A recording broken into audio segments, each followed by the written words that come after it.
Nelson Mandela, esteemed activist, sits at his luxurious home in South Africa. A game of rugby blares on the TV. There is a knocking at the door.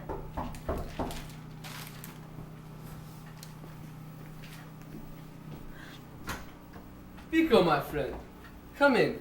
I was just watching the Springboks rugby game. It's a pleasure to see you. It's been too long, Nelson. How's your movement coming along? There is another, more feeble knock at the door.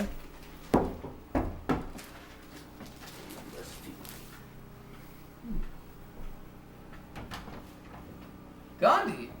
Huh. How are you on this fine day? Hello, my friends. I'm absolutely fantastic today.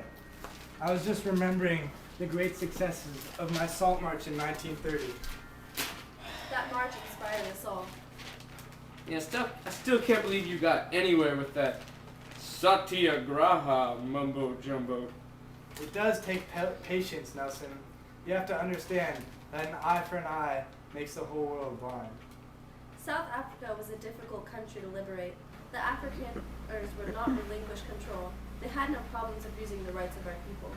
The Afrikaners were Dutch that landed in South Africa in the mid-1600s. They gained power in Africa and created apartheid, a series of laws that discriminated against blacks and other cultural groups. Well, I found that nonviolence could only gain so much ground in South Africa. It took violent protests, even sabotage, to liberate my people. I have preached nonviolence for my whole life. My people have been beaten down time after time, but we have always been able to get back up. It's not about fighting for our people. It's about standing up for what you believe is right. I'm with Gandhi. I've always encouraged my people to liberate themselves, but I have tried to express that violence is never the answer. Well, I try not to kill humans. I find that by sabotaging government buildings, it makes oppressing blacks that much harder. Well, at least you aren't wasting human lives. I know that peaceful protests seem futile at times, especially when they aren't taking you anywhere. But with patience, it accomplishes the same thing as violence. It took years, but when I marched for miles and miles in protest of heavy salt taxes, I gained the attention of thousands of people, and the government folded to some of my people's demands. The Black Consciousness movement was all about patience. Our people waited for hundreds of years for liberation. They jumped at every chance to rebel, and the only thing that the government violence did was encourage us more. The Sharpeville massacre was a major rallying point for the resistance. I admire your ability to stand by passively. I could never do that. Whenever I saw an oppressor lash out, I always just wanted to strike back. That's probably why I ended up in prison for like 30 years. I, too, feel the anger against the oppressors.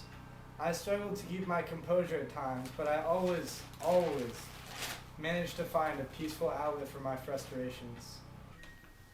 Never could do that. You are an angry person. Well, it's not like you liberated our country. Now. Shut up, Gandhi! Just 'cause I didn't advocate violence doesn't mean I won't knock you the out. Let's not turn this into a Sharpeville massacre, you guys. The Sharpeville massacre started as a peaceful protest in a township south of Johannesburg. The crowd of 5,000 was gathered around the police stations.